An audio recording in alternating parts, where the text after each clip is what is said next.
The subatomic particles weren't supposed to do that. Dr. Julian Foster stared at the monitoring equipment, brow furrowed as the quantum harmonic oscillator produced readings that defied every established principle of physics. The laboratory around him hummed with the steady drone of cooling systems and the intermittent beeps of diagnostic equipment, all normal except for the impossible data streaming across his screen. "This can't be right," he muttered, adjusting his glasses and running a hand through his disheveled dark hair. At 34, Julian had already pioneered theoretical frameworks that his colleagues claimed were decades ahead of their time. But this, particles appearing to exist in multiple states, simultaneously well beyond quantum probabilities, this was something else entirely. The fluorescent lights flickered, and Julian felt a strange pressure in his ears, like the sensation of diving too deep underwater. The air in the lab seemed to thicken, compress, and then a blinding flash erupted from the center of his experimental chamber. Julian staggered back, temporarily blinded. As his vision cleared, he found himself staring at an impossibility. Where there had been nothing but carefully calibrated equipment moments before, a woman now stood, disoriented and breathing heavily. She was striking, tall and graceful, with copper-brown skin and piercing amber eyes that seemed to shift color in the light. Her close-cropped silver hair contrasted with her apparent youth. She wore a sleek bodysuit of material Julian couldn't identify, with circuitry-like patterns that pulsed with subtle light. For a moment, they simply stared at each other. "Temporal coordinates verified," she whispered, seemingly to herself. "But this is wrong." Her voice carried an accent Julian couldn't place. Julian's scientific mind raced through explanations. Hallucination, security breach, elaborate prank. But each possibility dissolved under scrutiny. "How did you get in here?" he finally managed. "This is a secure facility." The woman's eyes widened, studying him with an intensity that made his skin prickle. "Dr. Julian Foster," she said, not a question but a confirmation. This wasn't supposed to happen." She glanced at a bracelet on her wrist, tapping at something that resembled a control interface. "The convergence point was miscalculated." Julian took a cautious step forward. "Who are you? How do you know my name?" She straightened, composing herself with remarkable speed. "My name is Alara, and explaining how I know you would take more time than we have right now." She glanced around the lab. "Is this the Quantum Resonance Project, April 2025? Julian felt a chill. His project wasn't public knowledge and wouldn't be announced for months. "Yes, but—" Alara's bracelet emitted a soft tone, and she grimaced. "I need to leave. I've already stayed too long." "Wait," Julian moved to block her path to the door. "You can't just appear in a classified laboratory and walk out. There are questions." "Questions I can't answer yet," her eyes softened. "But I will. Tomorrow, 7 p.m., Riverside Park by the old planetarium. If you want answers, meet me there." She moved toward him with surprising speed. Julian reached for the security alarm, but Alara gently caught his wrist. The touch sent an electric current through him that had nothing to do with physics. "Please," she said, her face inches from his. "Trust me, Julian, just this once." Something in her eyes, a familiar sadness he couldn't possibly recognize but somehow did, made him hesitate. That hesitation was enough. She released him and walked directly toward the lab's wall. Julian lunged after her, expecting to tackle her before she could reach the exit. Instead, he passed through empty air as Alara simply vanished. Julian spent the night reviewing security footage that showed absolutely nothing. No flash of light, no mysterious woman, just him standing alone, reacting to thin air. Equipment logs confirmed the quantum anomalies, but offered no explanation for what he had witnessed. Logic told him to report the incident, to have himself evaluated for stress-induced hallucinations. Yet something deeper, more primal, kept him silent. The following evening found him at Riverside Park, telling himself he was simply ruling out possibilities, being thorough. The spring air carried the scent of cherry blossoms as twilight painted the sky in watercolor hues of purple and orange. "You came," Alara's voice behind him sent a jolt through his system. "I wasn't sure you would." Julian turned. She'd changed into contemporary clothing, jeans and a simple blouse, but still managed to look otherworldly. "I'm not sure why I did," he admitted. She smiled, and Julian felt something shift inside him like tectonic plates realigning. "Yes, you do. The same reason I came back despite knowing better," She extended her hand. "Walk with me." Against every rational thought, Julian took her hand. Her fingers intertwined with his felt simultaneously foreign and familiar, like remembering a place he'd never been. "Who are you, Alara, really?" She looked out over the river, golden in the setting sun. "The simplest answer, I'm someone who knows you better than anyone ever has or will." She turned to him, her expression grave. "And the most complicated answer is that I'm someone you were never supposed to meet." As the last light faded from the sky, Julian knew with absolute certainty that whatever happened next would change everything. What he couldn't know was that their convergence had already begun unraveling the very fabric of reality, or that their first kiss, shared beneath a sky of emerging stars, would set them on a collision course with temporal hell itself. 3 weeks after their first meeting, Julian awoke in his bed with Alara's sleeping form beside him, her silver hair catching the early morning light. Each day with her had been a revelation, conversations that stretched until dawn about quantum theory, philosophy, music that hadn't been written yet. Her mind matched his perfectly, challenging and expanding his thinking in ways that made his previous research seem rudimentary. He traced the curve of her shoulder, still amazed that someone so extraordinary had entered his life. Yet questions lingered like shadows, growing longer with each passing day. Alara never spoke of her past. She appeared and disappeared mysteriously, though increasingly she spent nights in his apartment. She knew intimate details about him, his childhood fear of thunderstorms, the scar behind his left ear from a biking accident at 12, things he had never told her. Most disturbingly, reality itself seemed to warp around them. Twice now, Julian had experienced moments of déjà vu so intense they left him dizzy. Yesterday, the barista at their favorite coffee shop had served them, then moments later swore she'd never seen them before. His keys materialized in places he hadn't left them. Books on his shelf changed titles briefly before snapping back.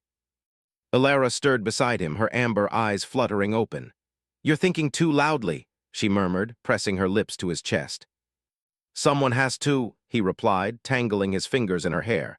"You're not giving me answers." She sat up, the sheet falling away to reveal the smooth expanse of her back, marked with a tattoo-like pattern he now recognized as similar to the circuitry on her bodysuit. The sight still took his breath away. "I've given you more than I should," she said, her voice carrying that mixture of tenderness and warning that had become familiar. "Being with you like this, it isn't permitted." Julian pulled her back down, rolling until he hovered above her. "Permitted by whom?" Instead of answering, she drew him into a kiss that made his questions dissolve like morning mist.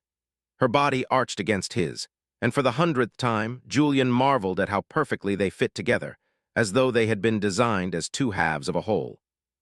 Later, as they showered together, Julian noticed a flicker in the bathroom mirror, his reflection momentarily showing a version of himself with graying temples and deeper lines around his eyes.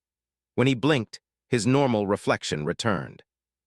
"Alara," he said carefully, his scientific mind refusing to ignore the evidence any longer.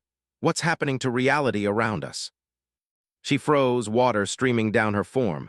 For several heartbeats, she said nothing, then reached to shut off the shower. "Get dressed," she said finally. "There's something I need to show you."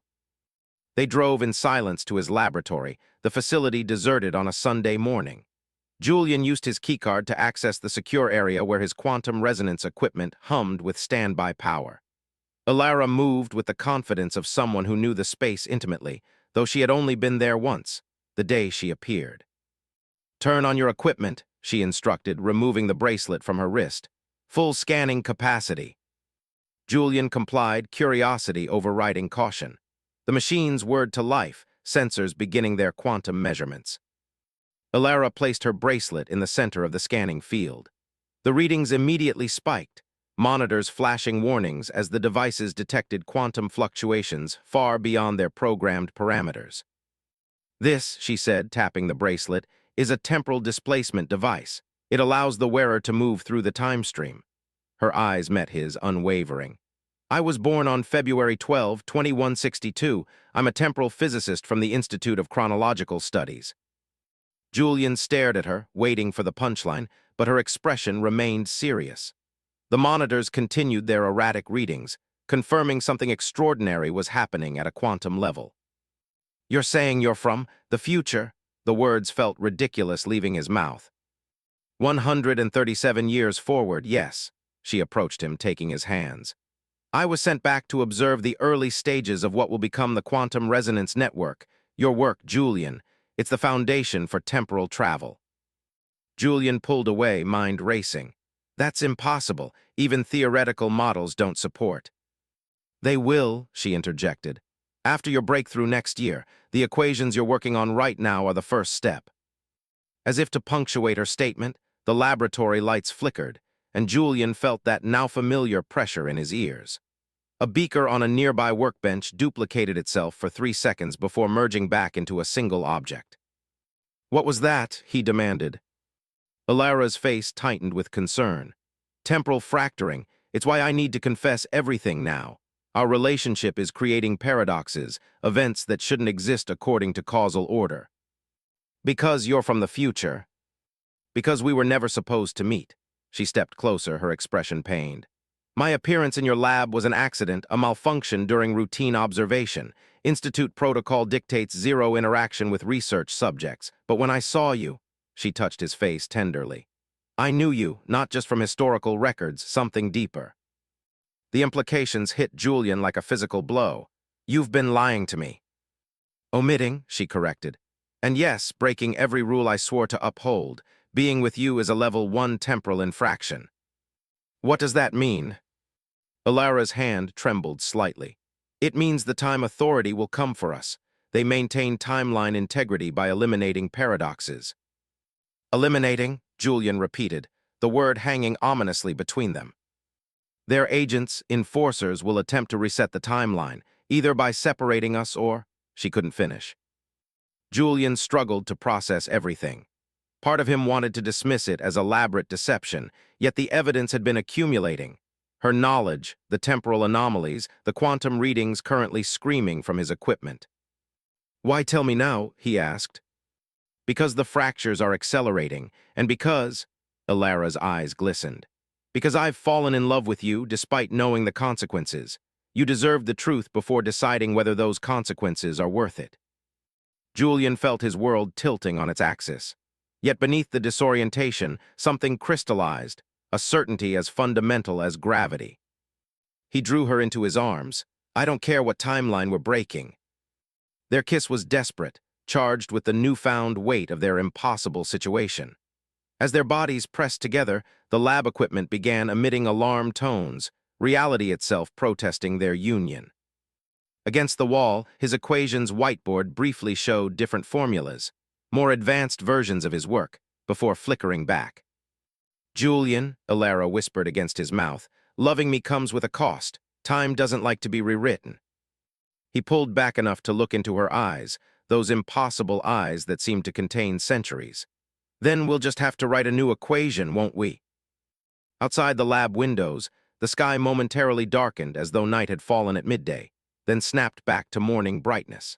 Neither of them noticed, too lost in each other to see the first major tear in the fabric of reality, or the distant figure watching them from across the street, a figure whose face was obscured by a featureless silver mask, hand moving to activate a device unsettlingly similar to Alara's bracelet. The evening began like any other, with candlelight reflecting off crystal wine glasses in Julian's apartment. Alara wore a sleeveless burgundy dress that complemented her copper skin, her silver hair styled in a way that accentuated her elegant neck.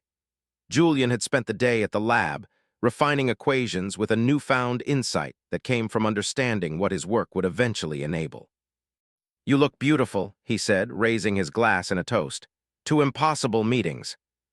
Alara smiled, but her eyes carried that constant vigilance he'd come to recognize in the 2 days since her confession. She'd insisted they continue their routine, dinners, walks, nights together, arguing that disrupting their patterns would only draw more attention from the time authority. How bad were the anomalies today? She asked, taking a careful sip of wine. Julian hesitated. 3 equipment failures. Dr. Weiss's birthday celebration happened twice. The second time, nobody remembered the first. He reached across the table to take her hand. I also saw myself walk into the lab bathroom, but when I followed, no one was there.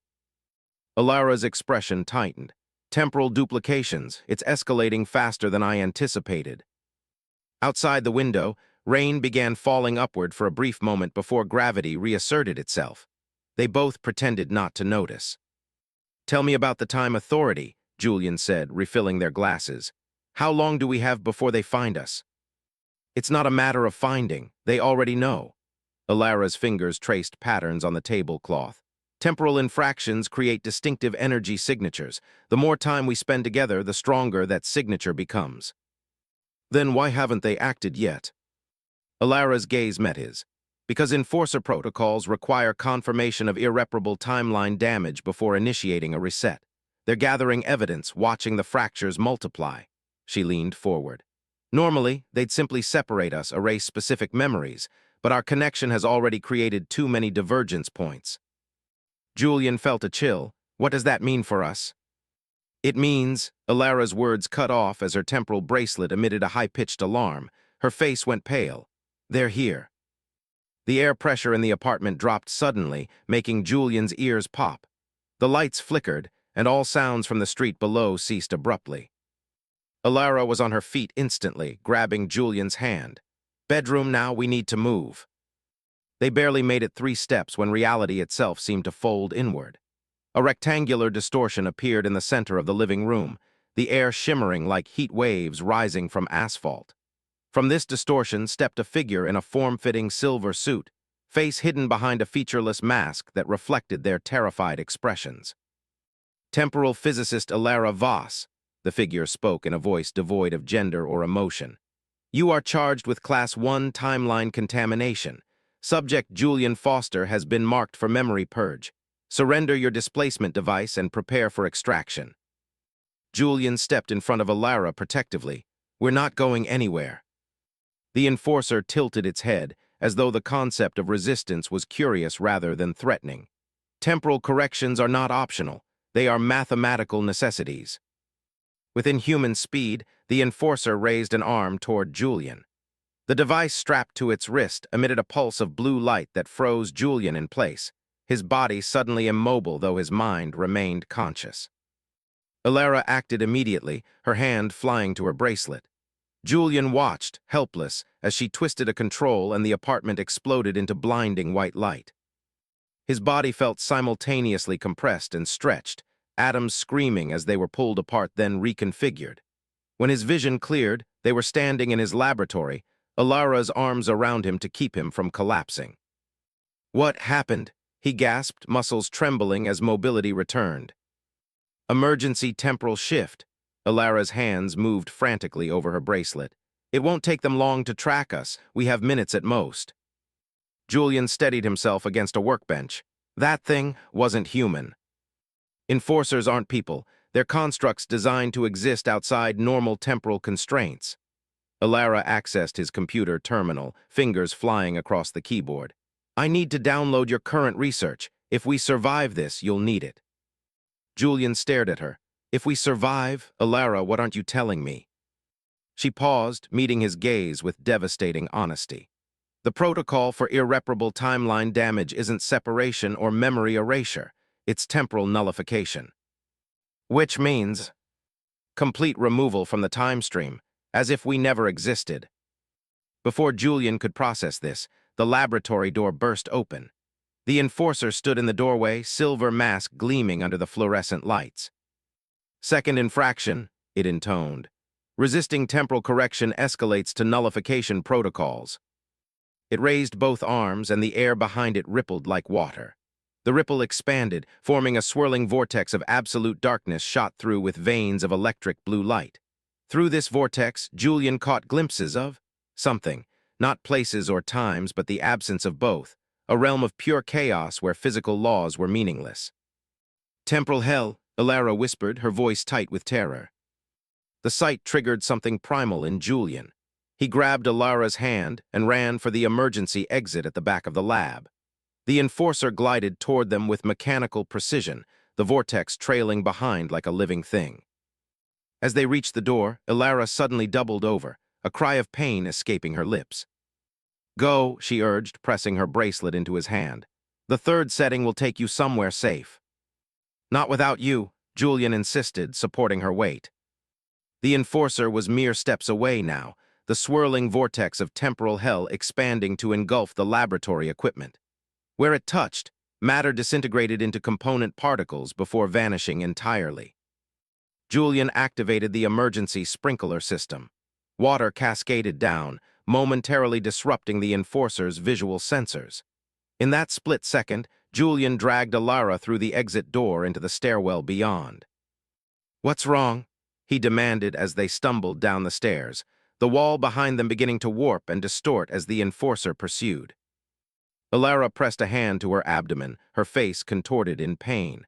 "Quantum cellular disruption. Being this close to the vortex is destabilizing my molecular structure. We need a doctor." "No doctor can help with this." They burst through the building's rear exit into the cool night air. "It's not just me, Julian, it's us." Julian's mind raced. "What do you mean?" Alara looked up at him, her amber eyes filled with an impossible mixture of joy and despair. "I'm pregnant. The child exists both in and out of normal time, a living paradox created from two timelines that were never meant to converge." The revelation hit Julian like a physical blow, wonder and terror colliding in his consciousness. Before he could respond, the brick wall behind them shattered as the Enforcer emerged, the vortex of temporal hell now large enough to consume the entire alley. With no time to process, Julian pulled Alara close and activated her bracelet's third setting. As reality dissolved around them, he caught a final glimpse of the Enforcer's silver mask, and for a moment thought he saw something like recognition in its featureless surface. Then they were falling through time itself, the world dissolving into strips of color and sound. Julian held Alara against him, her body trembling, one hand still pressed protectively to her abdomen. They rematerialized in a forest clearing, moonlight filtering through ancient trees. The temporal displacement left them both gasping on damp earth, the rich smell of soil and vegetation, a stark contrast to the sterile laboratory they'd fled. "Where are we?" Julian managed, helping Alara to sit up. "When is the better question?" Alara's voice was weak but steady. "April 14, 1872, Northwestern Territories, a temporal blind spot far enough from population centers to hide our signature temporarily." Julian touched her face gently. "You're pregnant. How is that even possible across different times?" Alara leaned into his touch. "It shouldn't be. That's why the Enforcer escalated to nullification so quickly. Our child is a living fracture point, neither fully of your time nor mine. Each cell carries temporal markers from both periods." Julian's mind struggled to grasp the implications while his heart surged with fierce protectiveness. "What happens now?" Alara's eyes reflected the moonlight. "They'll find us again. The vortex we saw, that's where they'll send us if they catch us. A dimension between moments where time has no meaning, endless suffering without the release of death." Julian pulled her close, feeling her heart beat against his. "Then we keep running." "We can't run forever." "No," Julian agreed, his scientific mind already calculating possibilities. "But maybe we can find another solution. My research, combined with your knowledge of future technology." Alara's expression shifted to something like hope. "You think we could create a defense against the Enforcers?" "I think," Julian said, kissing her with gentle determination, "that the universe brought us together despite impossible odds. That has to mean something." In the distance, a wolf howled at the moon. Neither of them noticed the brief flicker in the night sky, stars momentarily rearranging themselves into unfamiliar constellations before snapping back to their proper positions. Nor did they see the shadow that passed briefly across the moon, a darkness with the distinct outline of a silver mask, watching, calculating, waiting for the perfect moment to tear open reality once more and drag them into the abyss of temporal hell. By separating us, or... She couldn't finish. Julian struggled to process everything. Part of him wanted to dismiss it as elaborate deception, yet the evidence had been accumulating. Her knowledge, the temporal anomalies, the quantum readings currently screaming from his equipment. "Why tell me now?" he asked. "Because the fractures are accelerating, and because..." Alara's eyes glistened. "Because I've fallen in love with you despite knowing the consequences. You deserve the truth before deciding whether those consequences are worth it." Julian felt his world tilting on its axis. Yet beneath the disorientation, something crystallized, a certainty as fundamental as gravity. He drew her into his arms. I don't care what timeline we're breaking. Their kiss was desperate, charged with the newfound weight of their impossible situation. As their bodies pressed together, the lab equipment began emitting alarm tones, reality itself protesting their union. Against the wall, his equations whiteboard briefly showed different formulas, more advanced versions of his work, before flickering back. Julian, Alara whispered against his mouth, loving me comes with a cost. Time doesn't like to be rewritten. He pulled back enough to look into her eyes, those impossible eyes that seemed to contain centuries. Then we'll just have to write a new equation, won't we? Outside the lab windows, the sky momentarily darkened as though night had fallen at midday, then snapped back to morning brightness.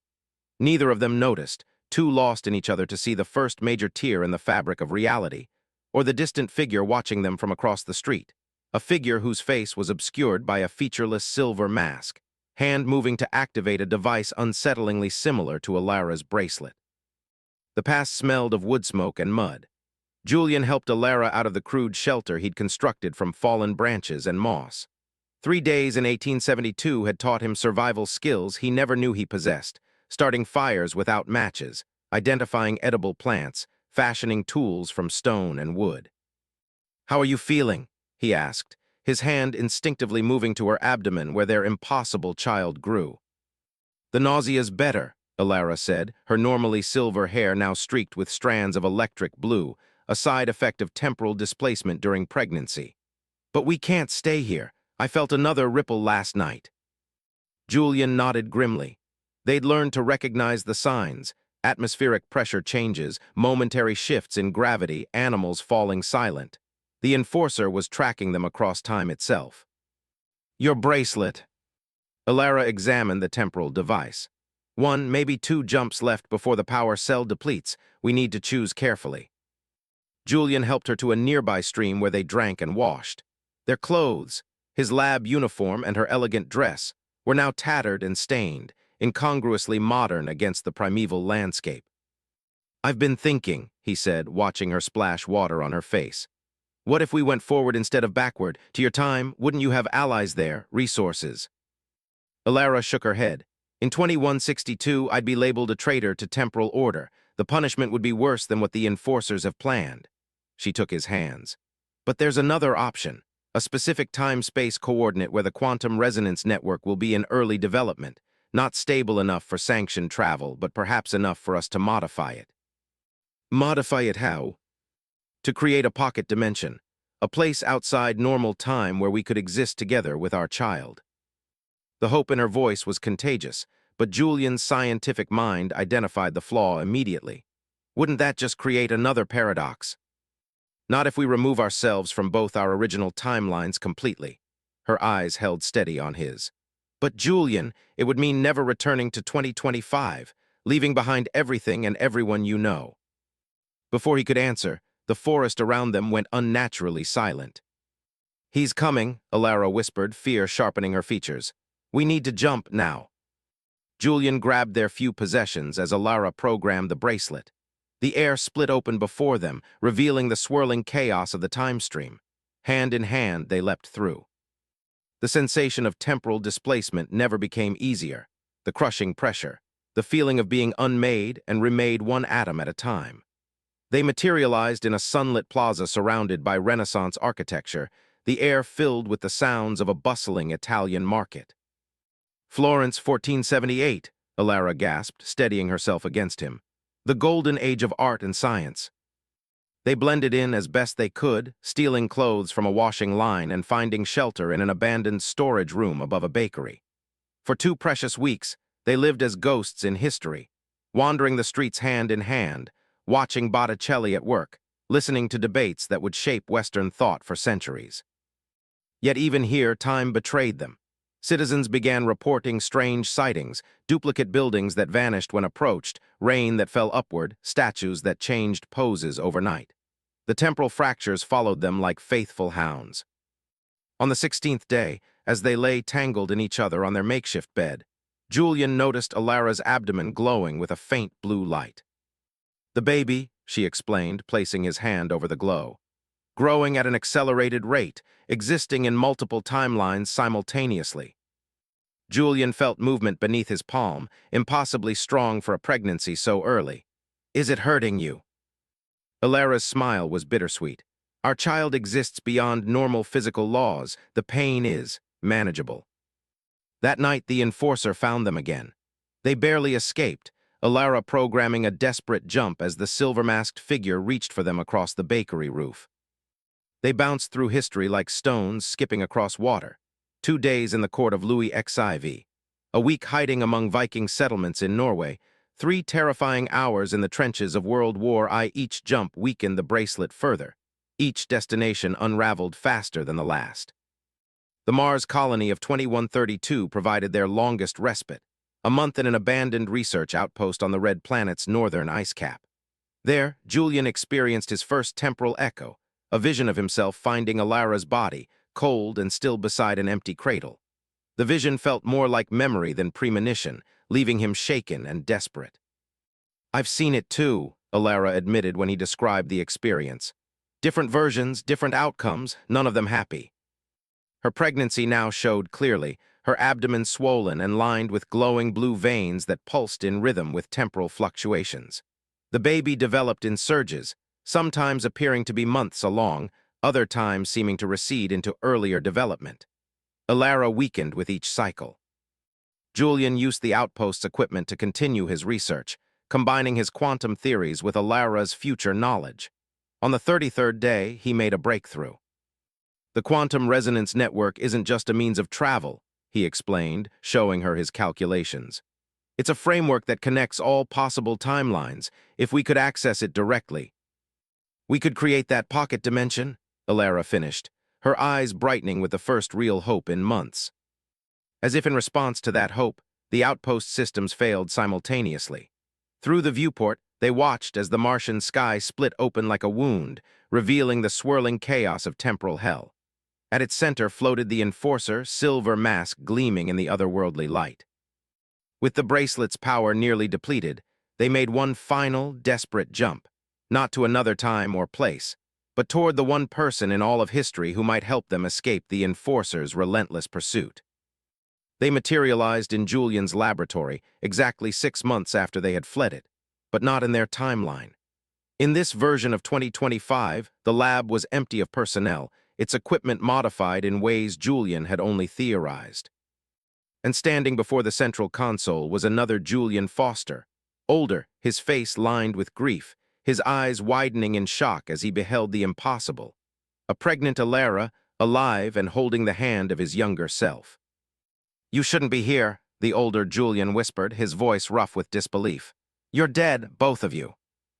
Alara swayed on her feet, exhausted from the final jump. Julian steadied her, keeping his eyes on his older self, a man perhaps 10 years his senior, with silver threading his dark hair and a scar bisecting his right eyebrow. In your timeline, maybe, Julian said, but we're very much alive in ours. The laboratory looked both familiar and alien. His equipment evolved into more complex configurations, walls covered with equations that extended his current research in directions he'd only begun to imagine. Most striking was a central platform ringed with quantum resonance emitters, pulsing with energy that made the air shimmer. The older Julian approached cautiously, reaching toward Alara with trembling fingers. How far along are you? Temporally or physically, Alara managed a weak smile.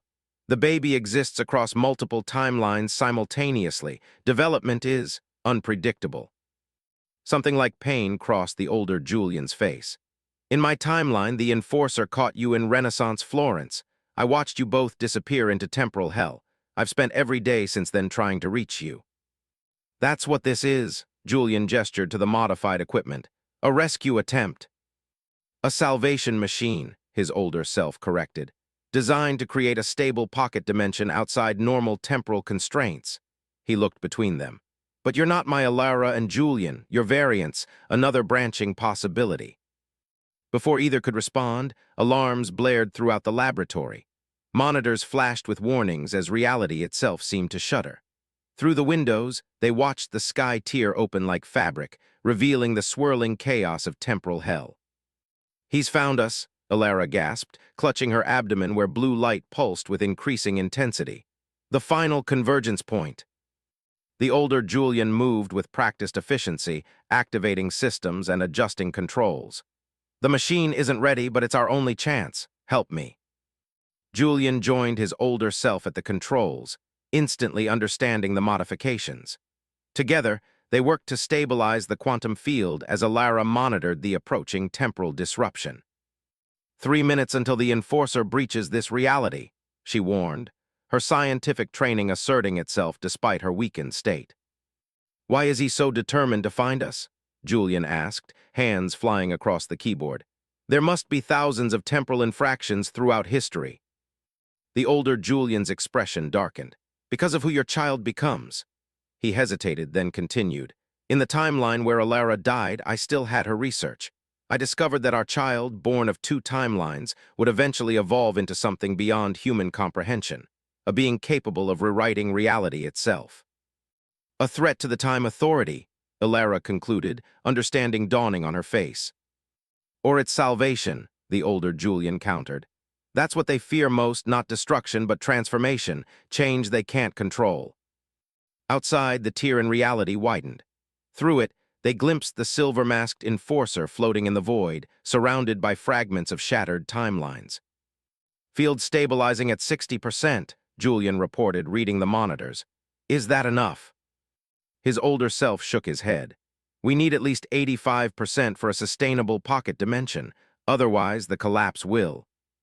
The laboratory doors exploded inward. The Enforcer stepped through the debris, its silver mask reflecting their terrified faces. Final convergence confirmed, it intoned.